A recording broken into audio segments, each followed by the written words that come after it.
Hello. Good morning, friends. Welcome to Sarat Chandra IAS Academy. So today we are going to discuss the current affairs of the 14th April 2022. The first news is about State Energy and Climate Index recently released by Niti Aayog.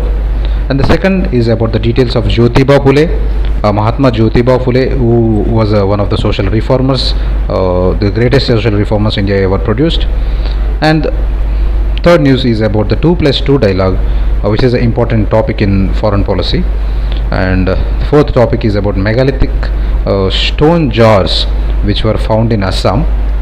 So this is the topic related to history, where the cultural relations of India and Southeastern Asia will be discussed. Whereas in the fifth topic, that is details of the COM system. This is one of the defense system which India want to introduce in Indian military. Okay, so let us go into the details. The first topic is about the State Energy and Climate Index. So this State Energy and the Climate Index is a recent initiative of the Niti Aayog. So in this State Energy and Climate Index, Niti Aayog launched this recently. So this is the very first index has been released. The very first index has been released now. So coming to if you see the details of this particular index, so this is the first index that aims to track the efforts made by the states and UTs in the climate and energy sector. So we all know that all states and UTs, Union and Territories, will produce the energy, electrical energy, by using different resources, whether they are renewable resources or non-renewable resources, which may directly or indirectly affect the climate. So this index will study the states, each and every state separately, by categorizing them into bigger states, smaller states and union territories. So three categories are there: bigger states, larger states, smaller states and union territories. So that is how they were planning. So larger, so they classified the states and they started reading, they studied about the efforts, and so these are the efforts. So how the energy availability is there, consumption is there, efficiency, and how the environmental protection. So after reading all these efforts by the states, they are decided whether they are front runners or achievers or aspirants. So three categories they will put. So the index is based on the data from 2019 and 2020. So what are the key points? So if you see the objectives, so what for Niti Aayog is doing all this. So if you see, first of all, they wanted to rank the states based on their efforts towards the improving energy access or consumption efficiency and environment. So they want to first of all rank the states. Okay, first objective is ranking the states. So, and also second one is helping them in for the clean energy. So how to make the energy affordable, accessible, efficient and clean. So that is the second, helping the states or UTs or whatever. So first of all, ranking them and helping them to make this affordable, accessible and efficient and clean energy at state level, and also encouraging the healthy competition. So that is very important. So healthy competition is being encouraged among the states in different dimensions of the energy and climate. So the aim and objective of this particular index is to rank the states and to also support the states to develop the clean energy, and also encourage a healthy competition among the states for in the case of energy and climate. So then what are the parameters which have been taken into consideration in determining the ranks of the states for this State Energy and Climate Index? So the State Energy and Climate Index ranks are given based on these parameters. The parameters are distribution company's performance. So the first parameter was the distribution company's performance. DISCOM means distribution company, for example TSSPDCL, APSPDCL. So state public distribution companies will be there, so their performance is taken into consideration, and how far the energy is accessed, how far it is affordable, how far it is dependable, means what are the prices per unit price, what is the accessibility, in the sense does all the villages have the electricity supply, and how far means dependability on which particular resources you are depending. So all these were taken into consideration while giving the rank. And also, what are the initiatives for renewable energy resources like solar energy, wind energy, so all these energy resources. So what if the state has more solar energy and more wind energy, more tidal energy, then the rank is better. So in terms of energy efficiency, in terms of environmental sustainability, and also how far the market is there, how far the new initiatives are there, so clean energy initiatives. So again, these parameters are split into 27 categories, but on the whole there are majorly 6 categories are there. How is the distribution company's performance, what is the access of affordability and reliability of the energy, what are the clean energy initiatives, what is the energy efficiency, environmental sustainability, and what are the new initiatives. So all these parameters are taken into consideration while giving the rank of this CSE, that means state energy and climate index. So based on the outcome of this course for these parameters, finally the states were given ranks. Okay, so states, union territories have been categorized into 3 groups. As I earlier said, 3 groups: front runners, achievers, and aspirants. So okay, 3 groups were decided. So these are the front runners, achievers, aspirants. So based on the score given based on these parameters, finally the states were be categorized into front runners, achievers, and aspirants. Now if you see the ranks and the outcome result, Gujarat, Kerala, Punjab have been given the top 3 performer states in the bigger states, in the category of bigger states, whereas top 3 performers among the smaller states are Goa, Tripura, and Manipur. Whereas if you see there is an unsatisfactory performance or the poor performance states were Chhattisgarh, Madhya Pradesh, and Jharkhand, which means they lag behind in clean energy initiatives, not and solar energies or renewable energies, and also the energy is not affordable, accessible. So in every parameter they were lacking. So there is a lot of development need to be done in such states of unsatisfactory performance. Then we know that India is, then what is the need of this particular index? We all know what is the need of this particular index, what is why do we have to do this exercise, what is the so the thing is, India is a resource rich and diversified country. Many of its states are comparable to the countries of almost other countries. So one state in India is equal to one country in Europe or other smaller countries, so in terms of area, population, and diversity of resources. Thus we cannot say that one size fits all approach cannot work in these in our states. We cannot like one state, so one size fits all. So one size fits all, this approach cannot be followed in the Indian case. Why? Because each state and union territory differ in terms of culture, geography, and use of energy resources. At the same time, own policy, they have to produce their own policy for better performance and capability. So the target, if you see the targets, objectives, one is ranking the states, second is supporting the states, okay, so that they will become self-reliable in terms of green energy initiatives and all. So that's the reason. So we must also have an idea on what is the stand of India on climate change. So recently also in Conference of Parties 26 in Glasgow summit, Prime Minister introduced Panchamrit to deal with the climate change. So please refer to this Panchamrit concept.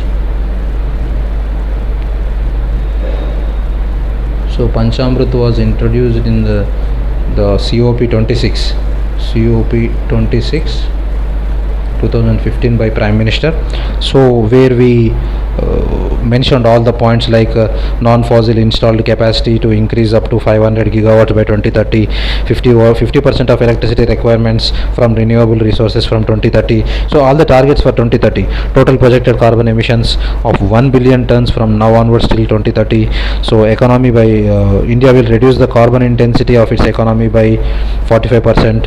So India will achieve the net zero target by 2070. So do remember this particular year 2070. So the target of India is to become a net zero by 2070.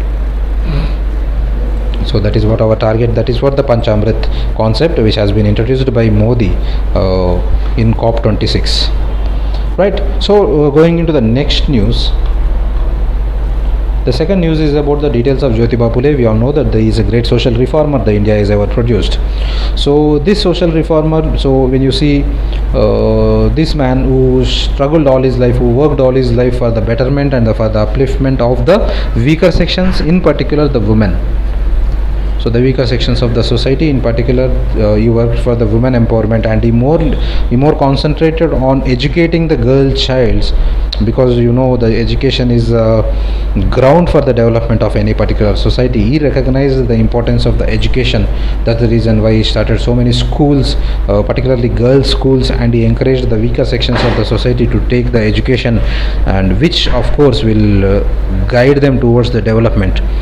So he came from the Mali caste family, so those were okay. And the interesting and the very good point was his wife Savitribai Phule was also very popular, a great social reformer. She also encouraged the underprivileged women and children. She also went on to encourage them to take the education, so to send their girl childs to the school. And the first school, girls school, was founded in Pune in 1848. Okay, in 1848. It's a very important committee. A group was formed, that is the Satya Shodhak Samaj, was formed by Jyothiba Phule in 1873 for the Society of Truth Seekers. Here he just want to reform the society, means what is caste, what is religion. He just want to educate the people regarding the rights of each and every individual. Okay, at this point of time they want to seek the truth of the religion, of the caste, of the betterment of the individual. So they want to introspect the Hinduism as a whole. They want to, here the social reformers always, because see, religious reformation and social reformation always go hand in hand, because in India social backwardness is more or less linked to the religion and caste. So that's the reason why social reform and religious reform will go hand in hand. So social reformers question the caste system in India, obviously. So he encouraged widow remarriages, he encouraged the girls education, and he encouraged so he also started the Balyata Pratibandha Gruha, where the widows and rape victims were given shelter. And he was aptly, genuinely called as Mahatma. So yes, he is more suitable person to be called as a Mahatma. So there are two great Indians were called Mahatma. One is Mahatma Gandhiji, and other one is Mahatma Jyothiba Phule. So the title of Mahatma to the Jyothiba Phule was given by V.K. Vandekar, whereas the title of Mahatma to the Gandhiji was given by Rabindranath Tagore. So Satyashodhak Samajokt. Okay, these were the compositions, means writings made by the Mr. Jyothiba Phule.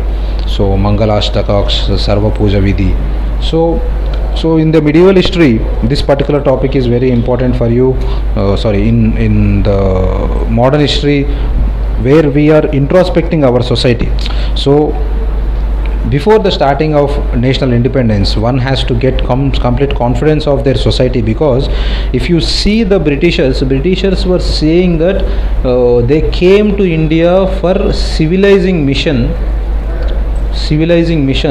and they also said that it is a white man burden to civilize other societies. and they felt that white superior race, whites are called superior race. Why white or superior race? Because your race has so many what do you say is social evils. That's what they said to Indians. They convinced the educated Indians regarding the backwardness. Then they wanted to prove that Indians are not eligible to rule themselves. But our social reformers, religious reformers, so try to get rid of the social evils present in our society and make our society better to rule ourselves. So confidence building in the Indians. So this helped, these social reformers, social reform movements and religious reform movements helped the independence movement. So that you have to analyze how important these reformers are for Indian independence as well. Because as you all know that the Renaissance movement in Europe helped them to develop their society. Similarly, Renaissance movement in India also helped us to fight against the Britishers. So next, the third news is about the 2+2 dialogue. So recently, Indian Defence Minister and External Affairs Minister were in Washington discussing about the Ukraine issue, and also in the 12th April news, we have discussed about this 2+2 dialogue of our defense and external ministers with the US counterparts, that is Secretary of State Anthony Blinken and Secretary of Defense Lloyd Austin.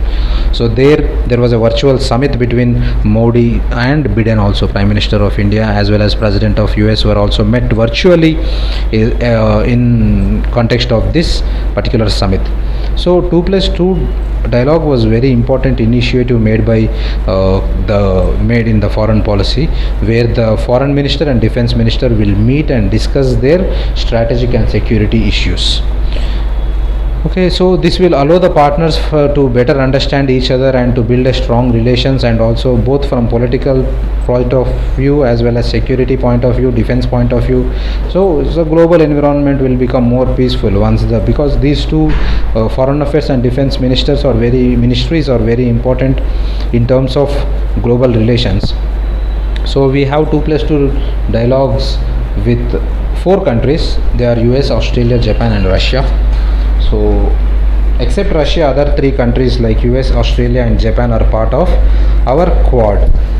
So this Quad. So the Quad is a group formed. Okay, Quad is a group formed in order to development of our relations and economy in part of particularly in Indo-Pacific region. So in Indo-Pacific region, if you see the countries, the US is here, Japan is here, Australia is here and India is here. So if you see this Indian Ocean and Pacific Ocean, if you see this all Indo-Pacific region, so these 4 countries, India, Japan, US and Australia. So Australia, US, Japan and India or like bordering countries of Indo-Pacific region. So that's why in order for better economic development and for better peaceful environment in Indo-Pacific region, this group has been formed, and they are also against the Chinese aggression policy and Chinese South China policy, how it is behaving with the smaller countries in South China Sea, how it is aggressively occupying some islands in South China Sea. So these particular countries will act against the China in that particular cases. So US is India's oldest and most important 2+2 conversation partner. However, as you all know right now, because of the Ukraine and Russia's war, the US is requesting in a sense formally it is asking the India to restrain or to support them in against the Russia. But however, we are maintaining the strategic silence and we are abstaining from all the resolutions in UN against the Russia. However, we are also buying the energy from the Russia at this crucial time, energy resources from Russia, so which helps the economy of Russia. US is also asking India to not to buy much of energy and think about diversification of its energy sources. That means indirectly it is asking that stop buying energy from Russia and start buying energy from some US or US allies.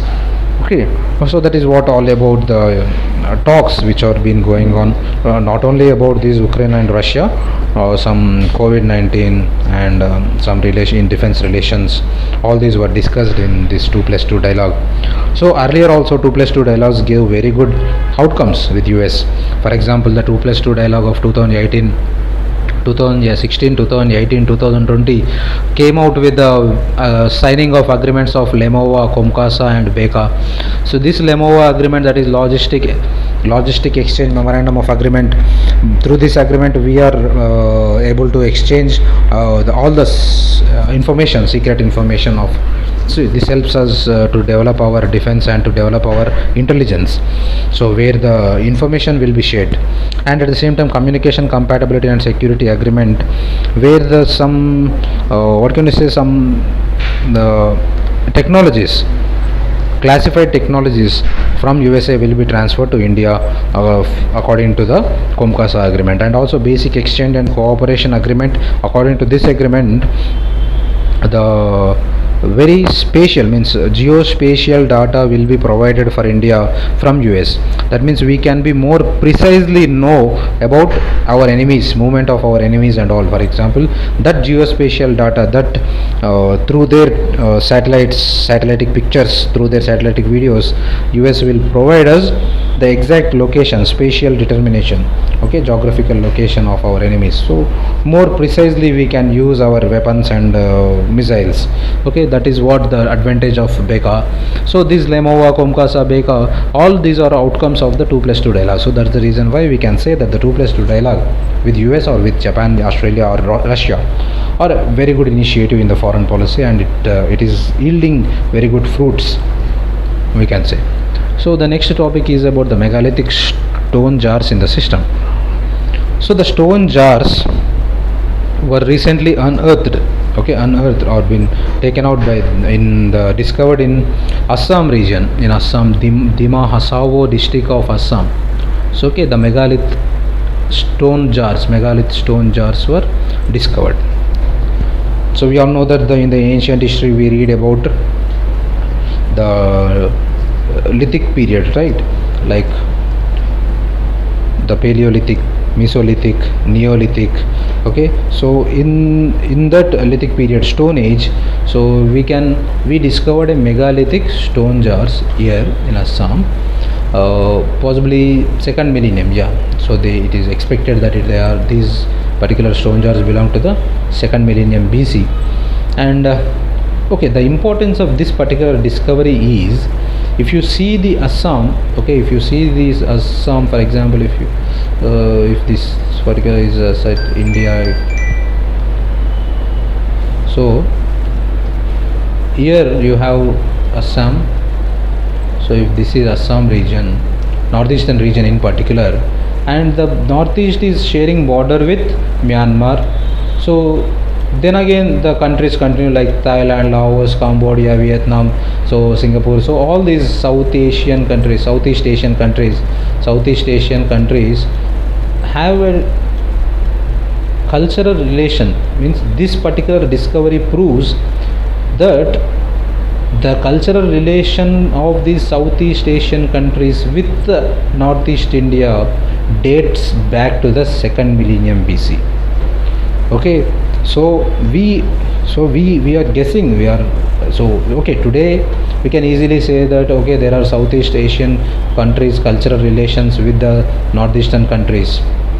Okay, northeastern states, not countries, northeastern states, pardon. So but we don't know exactly, we cannot say exactly from which period, but this particular discovery of megalithic stone jars in Assam says that from the second millennium BC we have, means northeastern India had the links with the Southeast Asia.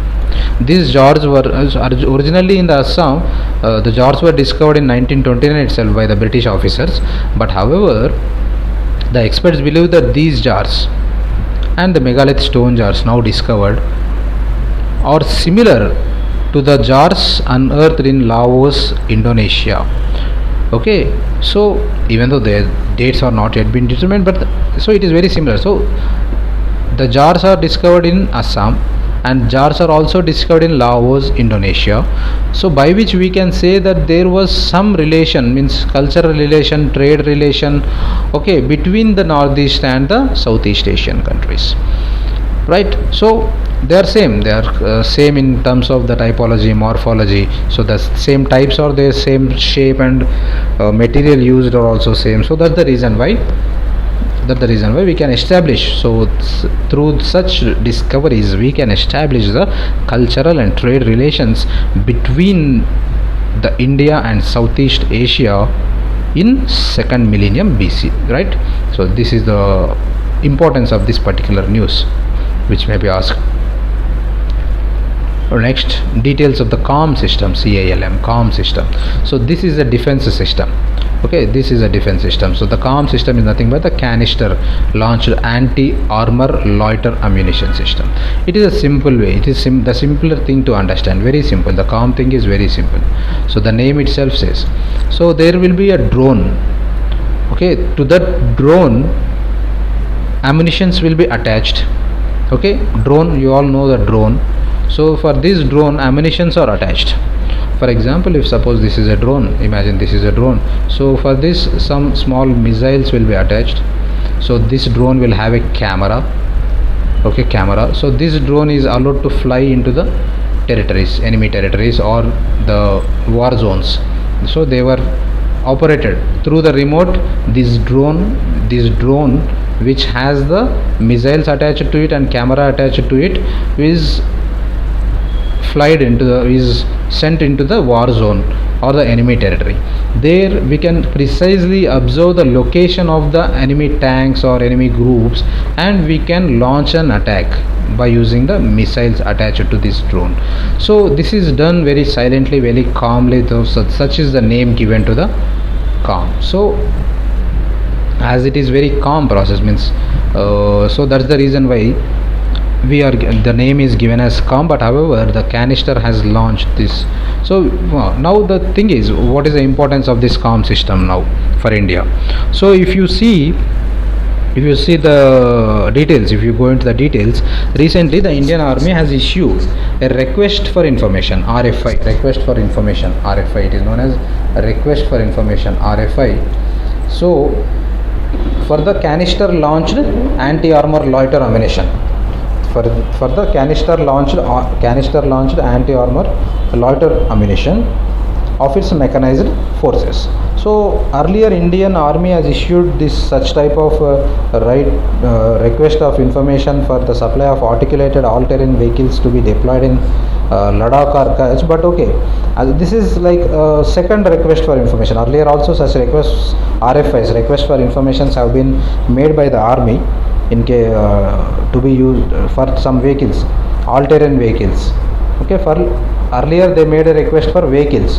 Now they are doing request for drones. Okay, earlier it is vehicles, now drones. Okay, so earlier they made a request for vehicles, now they are requesting for drones. So vehicles they want to use in Ladakh and Kutch region, because those are difficult terrain regions. Okay, so but now what is this CALM system? Let us go into the details of the CALM system. It is a preloaded, so preloaded canister, so it is a canister preloaded with a loiter ammunition or a drone. So it is a loiter ammunition. So this is nothing but what is loiter ammunition? Means some surface to surface missiles will be attached to this drone. So once fired, it can remain aloft for a period of time over the area. So the biggest advantage is it can linger aloft for a period. That means for some period, for some time, the action will not be taken. So even once fired, it can remain. So once that exact guided missile, right? We have to guide the missile before guiding the missile onto the enemies. It can remain for some time, okay, in the area, in the specific war zone. So only after complete confirmation of the location of the enemy, we can guide the missile into the enemy territory or the enemy tanks, particularly enemy tanks. Okay, in the plains and deserts. So this particular CALM system is more useful in plains and deserts. Okay, so so loiter ammunition will carry a camera which can be used by the operator to see the area of operation and also to choose the targets. They also have some variants which can be recovered and reused in case they are not used for example. Okay, even if reusable components are there, means if suppose they are not used for any strike, then they can be recovered and reused. That's why the top down attack, so here the drone will be there, so the top down attack, so it is a top down attack will give much advantage, because the capability of loiter ammunition gives its big advantage over the targets such as tanks, which are more vulnerable to any attack from the tops, where the armor protection is weak. We all know that if you see the enemy tanks, the surrounding, that if it is a tank, the surroundings, because they expect a surface to surface missile, so the surroundings are very strong, so we cannot destroy it from the, but it is easy to destroy it from the top. So that's why this top down attack by this CALM system is very effective upon the enemy tanks. So yes, this CALM, particularly this system has been used earlier also, not by India but by other countries. For example, Azerbaijan and Armenia, during their conflict in 2021, they used this CALM system. Okay, so Azerbaijan forces used the CALM system against the Armenian, and even today, for example, in Russia and Ukraine war, it is said that Russia is using this CALM system against the Ukraine, and also US, it is said that secretly, because all these are not explicit information, however, but Russian military is also using their Zala KYB loiter ammunition in Ukraine, whereas US is provided, report says that US also provided such technology to Ukraine to destroy the Russian fleet, Russian tanks. So particularly we have the plains and deserts, particularly in our western India. So the region is very plain, and it is the border of Pakistan as well. That's the reason why the CALM system is very useful for India in any attacks from the northwestern part of India, where we have more desert. Okay, so and higher altitudes also this can be used above 5,000 meters, and it will be employed by the mechanized infantry units of army for surveillance of beyond our sights. So surveillance can be done beyond our sight, beyond our human sight. The surveillance can be done by using the drones. Okay, no, day and night also we can do this. So that are the advantages. So there are so many advantages of this CALM system. That's the reason why Indian military was asking for they are requesting information of this CALM system, regarding the CALM system. So they are so eager to introduce the CALM system into Indian defense. So this is all about the today's current affairs. Thank you, students. All the best.